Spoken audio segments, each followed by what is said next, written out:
अल्हम्दुलिल्लाह वस्सलातु वस्सलामु अला रसूलिल्लाह बिइज़्निल्लाहि ताला। आज हम लोग स्टार्ट करेंगे पे पार्ट नंबर 21 इस बुक का।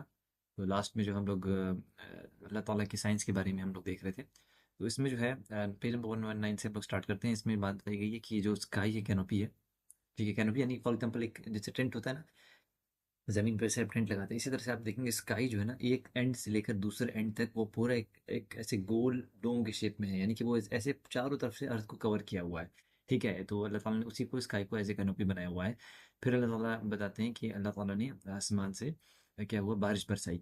यानी कि जैसे कि इंसान जानता है कि अल्लाह ताला का जो अर्श है वो किस पे है, और कान अर्श अल मा, जैसे कुरान पे आता है कि वो फिर पहले अल्लाह ताला का अर्श जो पानी पे था। तो जाहिर सी बात है जो ऊपर से जैसे आसमान के ऊपर की बात हो रही है।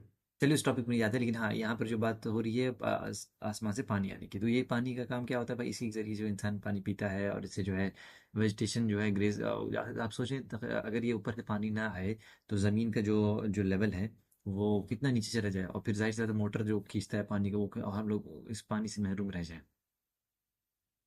तो यहाँ पर वही बात हो रही है कि कितना ज़रूरी है अल्लाह ताला ये पानी जो इंसान को अल्लाह ताला भेजते हैं, इस दुनिया को भेजते हैं, और इससे जो है चरवाहे चरते हैं, सब कुछ होता है, सारी खेती होती है। यानी कि आप सोचिए पानी पे सब कुछ डिपेंडेंट है, पानी ख़त्म तो कुछ भी नहीं, समझ लीजिए दुनिया एक तरह से ना तो फूड प्रोडक्शन होगा, कुछ भी नहीं होगा।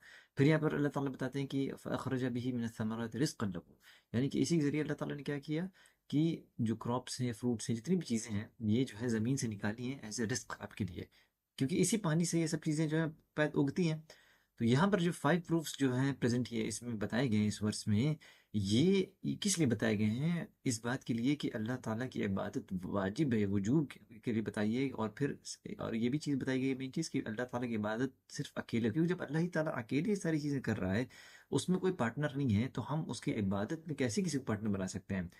तो फिर यहाँ पर जो इश्यूज़ बताए गए, पहला जो है इश्यू डिस्कस नहीं वो, हाँ, ये अब ये तक़वा की मीनिंग बताएँगे, लअल्लकुम तत्तक़ून। इसका मतलब क्या होता है कि तुम this means that you fear him, Allah से डरो। तक़वा का बेसिकली मतलब क्या होता है, विक़ाया से होता है। यानी कि अपने आप को जो भी डिसलाइकेबल चीज़ है, जो ख़राब जो बुरी चीज़ है, उनसे अपने आप को बचा के रखना, ठीक है? ये जो है बेसिकली इसका मतलब यही है कि अल्लाह ताला की इताअत करना, अल्लाह ताला के नूर पे, यानी अल्लाह ताला की जो हिदायत है ना, उसी के ऊपर अल्लाह ताला की इताअत करना, ताकि इस उम्मीद से कि अल्लाह ताला से सवाब मिले, और फिर जो है अल्लाह की हिदायत पर अल्लाह ताला की नाफरमानी से अपने आप को रोकना, और उसमें और फिर ये किस लिए ऐसा करना, ताकि अल्लाह के अज़ाब से डरते हुए ऐसा करना। तो लिखा हुआ है कि एसेंस क्या है तक़वा का, कि अल्लाह जो है जो कमांड करता है कि अल्लाह की इबादत करो एक अकेले, और फिर उसकी उसकी इताअत करो, यानी उसने जो भी कमांड कहा उसको फुलफिल करो, और उसके प्रोहिबिशंस यानी उसने जो मना कर दिया वो चीज़, उससे दूर रहो। ये किसी भी तरीके की चीज़ हो, भले वो तुम्हारे वर्शिप में से रिलेटेड हो, बिजनेस इंटरेक्शन से, या मैनर्स में अखलाकियत से, किसी भी चीज़ से रिलेटेड हो, यानी इसी में। तो ये इबादत जो है सिर्फ ये नहीं कि मस्जिद में इंसान चला गया और फिर काम कर लिया, फिर वापस आके भूल गया सब कुछ। बेसिकली यही होती है इबादत का वो है, तो यही तकवा का वो है। तो तकवे का एक एग्जांपल ऐसा भी दिया गया है कि जैसे फॉर एग्जांपल आप एक ऐसी जगह जा रहे हैं जहाँ पर पूरा कांटा लगा हुआ है, हर जगह कांटा है, और फिर आप जब जा रहे हैं तो अपने कपड़े को ऐसे बचाते हुए जा रहे हैं कि आपको कहीं कांटा ना छुए या उस कपड़े को फाड़ ना दे। तो मतलब इस तरीके से आप अपने आप को बचा रहे हैं। तो वही चीज़ है, यहाँ तो इसके 3 लेवल है। पहला लेवल है कि फुलफिलिंग द कमांड, जो अल्लाह ने जो कहा है उसको करना, और जो मना किया उससे दूर रहना, और फिर जो भी डाउटफुल चीज़ें हैं, जो एम्बिगस चीज़ें हैं, जिसके बारे में इंसान को शक शुबा हो, उससे भी दूर रहना। ये सारी चीज़ें तकवा के अंदर में आती हैं। फिर जो है अल्लाह ताला कहते हैं कि तो अल्लाह ताला के साथ किसी को निद, यानी कि जो अंदाज है ये जमा है उसका, निद का, निद कहते हैं पार्टनर को। तो किसी तरह के राइवल्स ना बनाओ अल्लाह ताला के साथ इबादत में। यानी कि अल्लाह ताला ने जो इस जो वर्स को शुरू किया, पहले तो कमांड दिया कि ए लोगों अल्लाह की इबादत करो। फिर जो है आखिर जो ख़त्म किया इस आयत को, इसलिए इस चीज़ से ख़त्म किया कि अल्लाह के साथ शिर्क ना करो, यानी अल्लाह की इबादत करो। तो फिर इसमें बहुत ज़रूरी समझना इस चीज़ को है कि अल्लाह ताला के साथ शिर्क क्या है, कि अल्लाह ताला को की इबादत का मतलब ये भी है कि इंसान जब भी किसी परेशानी में हो, कुछ भी हो, तो सिर्फ अल्लाह को पुकारे, किसी और को ना पुकारे। या किसी चीज़ की ज़रूरत हो तो लोग किसी अगर बाबा के पास जा रहे, किसी मज़ार पे जा रहे हैं, कुछ कर रहे हैं, वहाँ से मांग रहे हैं, और फिर ये सोच रहे हैं कि हमारी बात वहाँ तक पहुँचा देंगे। या सीधे मानते लोग कहते हैं या हुसैन मदद, या अली मदद कहते हैं लोग हैं, या बदवी मदद, इस तरह की चीज़ें कहते हैं। और उस पे कितने ज़्यादा उर्स होते हैं, लोग भीड़ लगती है, सब आते हैं, ये करते हैं वो करते हैं, फिर जाहिर सी बात इसका कोई फ़ायदा नहीं है। ये सब एकदम मेजर शिर्क में, मेजर शिर्क वो होता है जो आपको एकदम इस्लाम से बाहर निकालता है, और इसका इसका करने वाला हमेशा के लिए जहन्नम में रहता है। मेजर शिर्क ऐसी चीज़ है।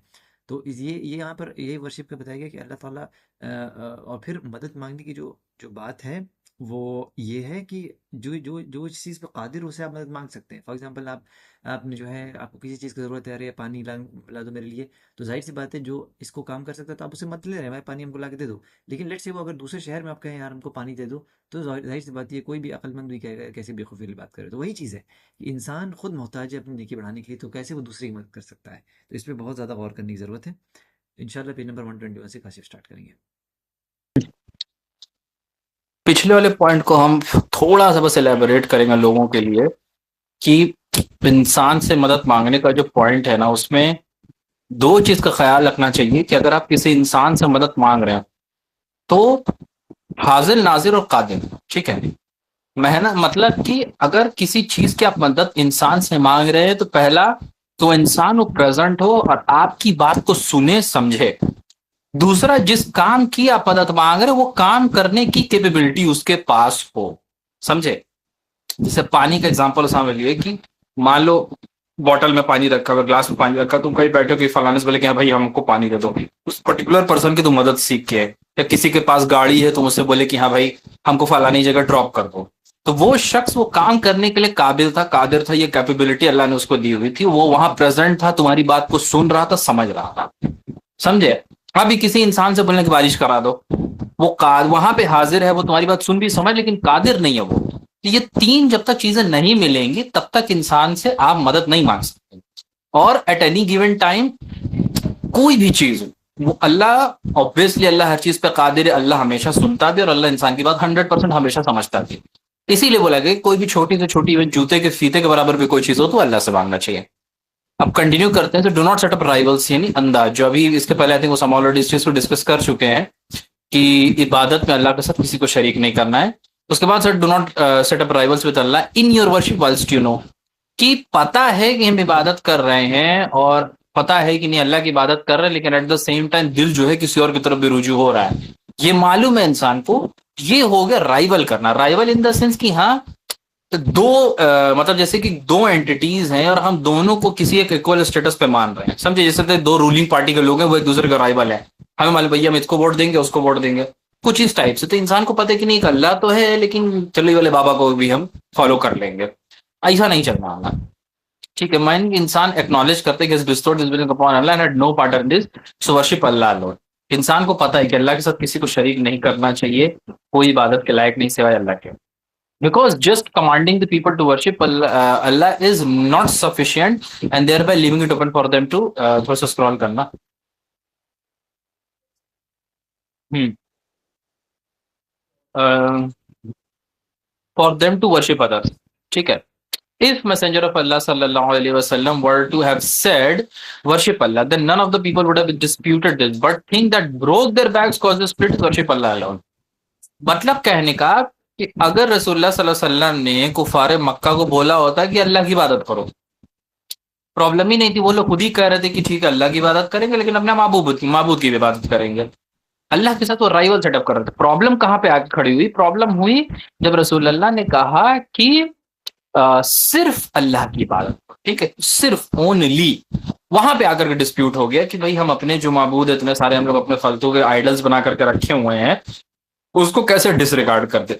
यहीं पे आकर के जो है इंसान के साथ दिक्कत होती है कि वो अपने पीर हकीम नीम बाबा इन सब के चक्कर में पड़ा रहता है। उसको पता है कि भाई अल्लाह है, नमाज भी पढ़ेगा, सब करेगा, लेकिन उसको बोलोगे कि पीर का चक्कर छोड़ो, देने वाला अल्लाह, जरूरत अल्लाह से पूरी होती है, तो वहीं पे आकर के लोग लड़ाई झगड़ा करने लगते हैं। Only this past person aren't pleased with due to their hearts being attached to the false deities that they worship। वही पॉइंट जब हमने बताया कि लोगों का जो ना जो फर्जी जो नकली जो क्या कहते हैं डीटीज होती हैं, फॉल्स गॉड जिसको हम लोग कह सकते हैं, उससे जुड़ा रहता है दिल, उसकी वजह से जो है वो इस तरीके के शिरकिया काम में लगते हैं।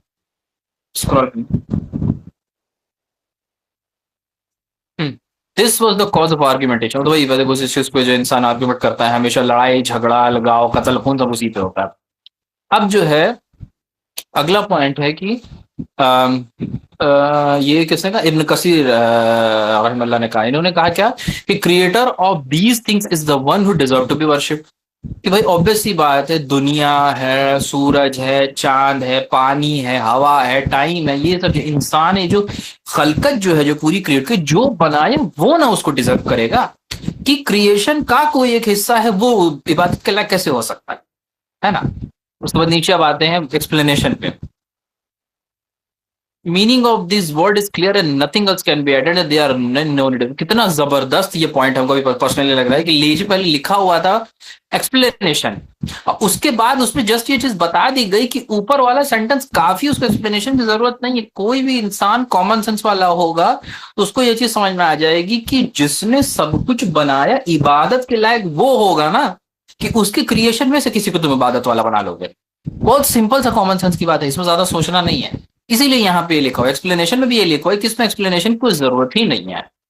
आई थिंक ये पेज यहीं पर कंक्लूड हो जाएगा। ओके काशिफ, जज़ाकल्लाह खैर। अल्हम्दुलिल्लाह आज हम लोग का सेशन यहीं पर ख़त्म होता है। इंशाल्लाह नेक्स्ट सेशन में हम लोग पेज नंबर 123 से स्टार्ट करेंगे। अस्सलाम वालेकुम रहमतुल्लाहि व बरकातुहू।